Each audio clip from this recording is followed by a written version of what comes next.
We appreciate you staying with us. Every Thursday, we get you caught up on local news happening across Racine County and Southeast Wisconsin in partnership with the team at the Racine County Eye. And this afternoon, we are joined by one of the editors of the publication, Loren Lamoreaux. Loren, we appreciate, of course, your time with us today. I guess we want to start off talking schools here. So 6 high schools within Racine Unified School District's Academies of Racine received model certification from the National Career Academy Coalition. That's a handful to say. So can you talk a little bit about what this means for the schools there? Sure. Racine began using the career academies in 2016. And these are schools within the regular schools that allow students to choose a thematic course of study, such as engineering, healthcare, or IT. They receive real-world hands-on experiences in their chosen fields, as well as learn math, science, and English, and social studies through the lens of their specific academy. So were they also some of the only a few schools in the Midwest to receive the certification?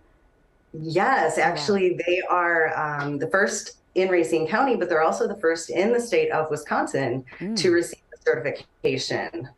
So we have Case High School has 2, Furlick High School and Park High School. They all have 2 academies that have received this model certification. The only thing above that is, oh, I can't remember the name now. That's okay. We just know there's another one, right? There's one more, but they're 3 out of 4, so that's great. Yeah, I mean, and that's pretty exciting. So the Racine County Eye has been collaborating with Racine Alderman Henry Perez on a Snapshot Series that I want to talk about regarding a range of safety precautions that people can take. Can you tell us a little bit about what this series is?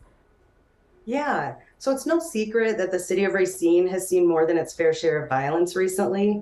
And in order to provide a solutions-based journalism project to our community, we've developed the Snapshots of Safety series with Alderman Henry Perez, who is a retired police officer, middle school teacher, and many other things. He's worn a lot of hats.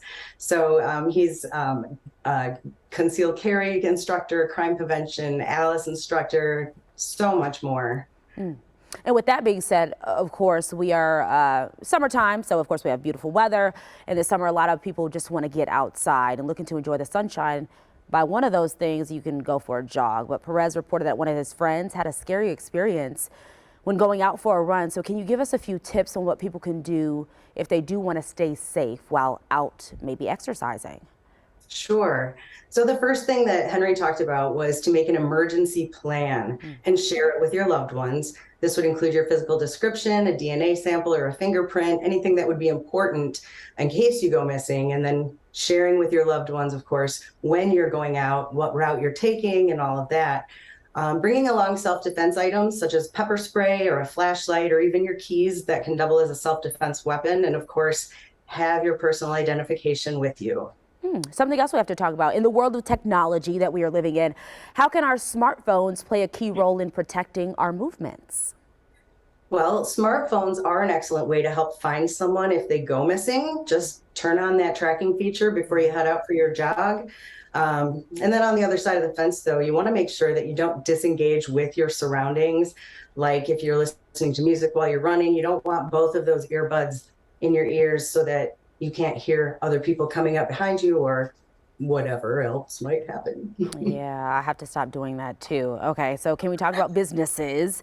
There is a new brick and mortar business in downtown Racine called Enforce. Can you tell us more about the innovative business that recently expanded? Yes, Enforce has been around for 5 years, and it's all about helping small businesses with things they may not have the manpower or the expertise to accomplish on their own. They offer administrative support, event support, even research support, among many other things. And with their new location on 6th Street in downtown Racine, Enforce offers a co-working space where those with small businesses that don't have their own brick and mortar locations can have a home base. And this space can also accommodate events from gatherings and office spaces or offices and surprise parties, special events, you name it. Yeah, from the pictures it looks nice too. Lastly, Loren, can we talk about the driving force behind the brand Tasha Manning and the work that she's trying to do to create success? Tasha is a self-made businesswoman with a lot of connections and a lot of moxie. Yeah. She empowers people and the businesses to be successful in the goals they've set for themselves. She also offers her services for the day of events, like a wedding coordinator or even event management. She helps people with whatever they need. If you need a venue that is larger than what M-Force's space is, she'll help you find it. If you need fixtures for your retail establishment, she'll help you find them. Her specialty really is getting you the help or the information that you need, no matter what it is. There we go. We can call Tasha for anything. All right. We can see a lot going on in Racine. Loren Lamoreaux with the Racine County Eye. Again, we appreciate you so much for your time on the news here at 4 o'clock. Well, for more news happening across Racine County, all you have to do is go to the Racine County Eye webpage on the link right there on your screen.